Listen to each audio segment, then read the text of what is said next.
এখন আমি ক্লাস 6 এর লিসেন 5.6 আলোচনা করব। পেজ নাম্বার হচ্ছে 41, ঠিক আছে। তো এখানে বলা হচ্ছে discuss in pair or groups, অর্থাৎ জোড়ায় জোড়ায় অথবা দলে বিভক্ত হয়ে আলোচনা করো। Whether the sentence are true or false, সেন্টেন্সটি সত্য কিংবা মিথ্যা, ট্রু অথবা ফলস, সেটা আমাদের নির্ণয় করতে হবে, ঠিক আছে। ইফ ফলস, যদি মিথ্যা হয়, গিভ দ্য কারেক্ট ইনফরমেশন, যদি মিথ্যা হয় তাহলে সঠিক উত্তরটি বা সঠিক যে ইনফরমেশন সেটা আমাদের দিতে হবে, ঠিক আছে। তো এক নম্বরটা হচ্ছে দেখো, অনামিকা হ্যাজ ওয়ান শিবলিং। শিবলিং মানে হচ্ছে ভাই বোন, ঠিক আছে। তো এখানে বলা হচ্ছে Anamika has one sibling. Anamika has, অনামিকার আছে ওয়ান শিবলিং, একজন ভাই, ঠিক আছে। তো আমরা যে চিত্রটা দেখতে পাচ্ছি এখানে, সেই চিত্রতে দেখা যাচ্ছে যে অনামিকার একজন ভাই আছে, অনামিকার একজন ভাই আছে। তাহলে এখানে যে কথাটা বলা হয়েছে অনামিকা হ্যাজ ওয়ান শিবলিং, অনামিকার আছে একজন ভাই, কথাটা কিন্তু সত্য। তাহলে আমরা জাস্ট এখানে দিয়ে দেবো ট্রু, TRUE, ঠিক আছে। নাম্বারটা দেখো, এখানে বলা হচ্ছে ইন অনামিকাস ফ্যামিলি, অনামিকার পরিবারে অনলি ফিমেল মেম্বার্স, কেবলমাত্র মহিলা সদস্যরা ডু দ্য হাউস হোল্ড চোরস, অর্থাৎ গৃহস্থালী বা বাড়ির কাজকর্ম করে থাকে। তার মানে অর্থ দাঁড়ালো যে অনামিকার পরিবারে কেবলমাত্র মহিলা সদস্যরাই বাড়ির বা গৃহস্থালী কাজকর্ম করে থাকে। আমরা চিত্রে কিন্তু দেখতে পাচ্ছি যে অনামিকার পরিবারে অনামিকা কাজ করছে, তারপরে অনামিকার যে ভাই আছে সে কিন্তু টেবিলটি সাজাচ্ছে, অনামিকার মা বাড়ির কাজকর্ম করছে, পাশাপাশি অনামিকার যে বাবা আছে তিনিও কিন্তু কাজ করতেছেন। তার মানে তার পরিবারের সবাই কিন্তু যে গৃহস্থালীর বা বাড়ির কাজকর্ম আছে সেগুলো করে থাকে। তাহলে এই কথাটা কিন্তু সত্য নয়, এই জন্য আমরা লিখবো এটা ফলস, FALSE, ফলস, ঠিক আছে। তাহলে যদি ফলস হয় তাহলে আমাদের কারেক্ট ইনফরমেশন, সঠিক যে ইনফরমেশন সেটা আমাদের লিখতে হবে, ঠিক আছে। সঠিক উত্তরটা লিখতে হবে। তো আমরা কি লিখতে পারি, আমরা লিখবো ইন অনামিকাস ফ্যামিলি, এখানে বলছে অনলি ফিমেল, কেবল মহিলা, কিন্তু কেবল মহিলা যেহেতু হবে না, যেহেতু অনামিকার পরিবারের সবাই কাজ করে, তাহলে আমরা এখানে অনলি ফিমেলের জায়গায় দিব যে অল মেম্বার, অনলি ফিমেলের জায়গায় অনলি ফিমেল আমরা না দিয়ে দিব অল, আর এরপরে মেম্বার তো আছে, all member do the household chores. তাহলে আমাদের এই কথাটার সাথে শুধু এই কথাটাই আমরা লিখবো, শুধু এই অনলি ফিমেলটা না লিখে এখানে আমরা অল লিখে দিব, তাহলে আমাদের অ্যান্সারটা হয়ে যাবে, সঠিক উত্তরটা হয়ে যাবে। তাহলে আমরা এখানে লিখবো family,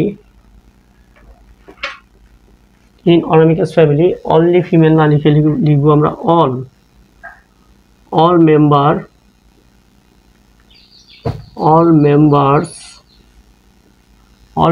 do the household do chores, CHORES, এটাই হবে সঠিক উত্তরটা। In Anamika's family, only female না লিখে লিখবো all member do the household chores. C নাম্বারটা দেখো, সি নাম্বার বলা হচ্ছে এভরি অনস, প্রত্যেকের, ওপিনিয়ন মতামত, ইজ ইম্পর্টেন্ট, গুরুত্বপূর্ণ, ইন হার ফ্যামিলি, তার ফ্যামিলিতে, তার পরিবারে, মানে হচ্ছে অনামিকার পরিবারে। তাহলে এই কথার অর্থ দাঁড়ালো every one's opinion is important in her family, অর্থাৎ অনামিকার পরিবারে প্রত্যেকের যে মতামত সেটা গুরুত্বপূর্ণ, ঠিক আছে। তো আমরা গল্পটা পড়ে কিন্তু বুঝতে পেরেছি যে অনামিকার পরিবারে প্রত্যেকেই মতামত গুরুত্বপূর্ণ এবং প্রত্যেকের মতামতই কিন্তু মেনে চলা হয়, ঠিক আছে। এজন্য এটা আমরা ট্রু দিয়ে দেব।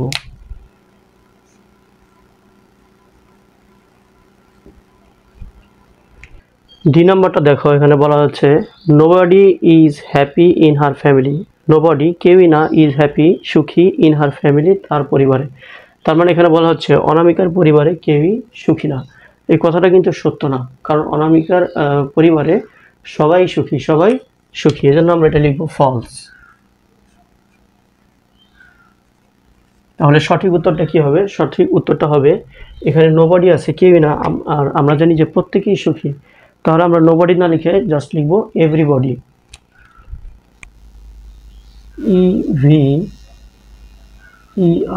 EVRY,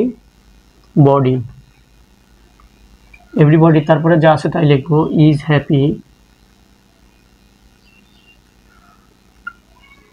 ইন হার ফ্যামিলি, অর্থাৎ everybody is happy in her family, তার মানে তার পরিবারের প্রত্যেকেই সুখী, তার পরিবারের প্রত্যেকেই সুখী।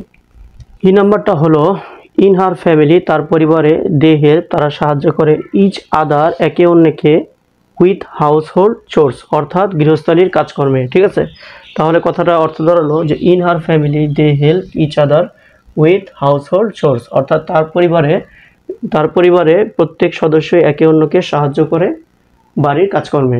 কথাটা সত্য, কারণ আমরা গল্প পড়ে এটাই জানতে পেরেছি। তাহলে এটা আমরা জাস্ট ট্রু দিয়ে দেবো। ঠিক আছে, TRUE, ট্রু। পরে এফ নাম্বারটা হচ্ছে ইচ ফ্যামিলি মেম্বার, ফ্যামিলির প্রত্যেকে, does his or her work, তার কাজ করে, বাই হিমসেলফ অর হারসেলফ, নিজে নিজেই প্রত্যেকের কাজ করে। তাহলে সেন্টেন্সটা হচ্ছে each family member does his or her work by himself or herself. কথাটার অর্থ হচ্ছে যে ইচ ফ্যামিলি মেম্বার, পরিবারের প্রত্যেক সদস্য, does his or her work, তার কাজ করে, বাই হিমসেলফ অর হারসেলফ, নিজে নিজেই করে। ঠিক আছে, মানে কেউ কাউকে বলে দিতে হয় না। তাহলে আমরা গল্প পড়ে কিন্তু যেটা জেনেছি যে কথাটা সত্য, তাহলে এটা আমরা দিয়ে দেব ট্রু। এরপরে জি নাম্বারটা হচ্ছে দে হেল্প ইচ আদার, তারা একে অন্যকে সাহায্য করে, সহযোগিতা করে, ইন সলভিং প্রবলেমস, সমস্যার সমাধানে। ঠিক আছে, তাহলে কি দাঁড়ালো, they help each other in solving problems, তারা প্রত্যেকে একে অন্যকে সাহায্য করে, সহযোগিতা করে সমস্যা সমাধানে। তাহলে গল্প পড়ে কিন্তু আমরা এটাই জানতে পেরেছি যে তারা খুবই প্রত্যেকেই একজন আরেকজনকে সহযোগিতা করে বিভিন্ন সমস্যার সমাধানে, এবং তারা সবাই একসাথে বাড়ির কাজকর্ম করে থাকে। তাহলে এটা কিন্তু আমরা ট্রু দিয়ে দিব, যেহেতু গল্প থেকে আমরা এটাই পেয়েছি।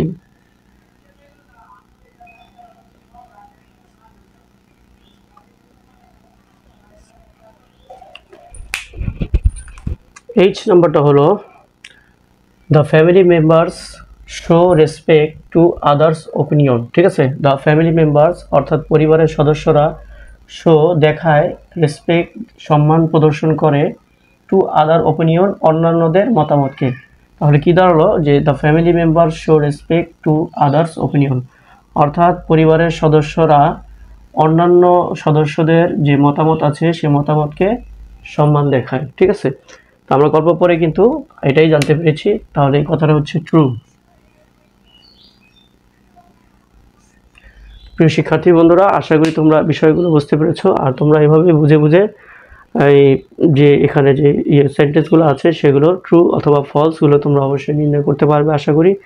তো তোমরা যারা আমার চ্যানেলটি এখনো সাবস্ক্রাইব করো নাই তারা অবশ্যই সাবস্ক্রাইব করে ফেলো, যেহেতু আমি এর পরবর্তী যে সমস্যাগুলো আছে, লিসনগুলো আছে, সেগুলো আমি পরবর্তীতে আলোচনা করব বিভিন্ন ভিডিওতে। তো যাতে তোমরা সহজে ভিডিওগুলো পেতে পারো, এই জন্য তোমরা চ্যানেলটি অবশ্যই সাবস্ক্রাইব করে রাখবে, আর ভিডিওটি ভালো লাগলে অবশ্যই লাইক দিবে। তো তোমরা ভালো থাকবে, সুস্থ থাকবে, এই কামনা করে এখানে বিদায় নিচ্ছি। আসসালামু আলাইকুম।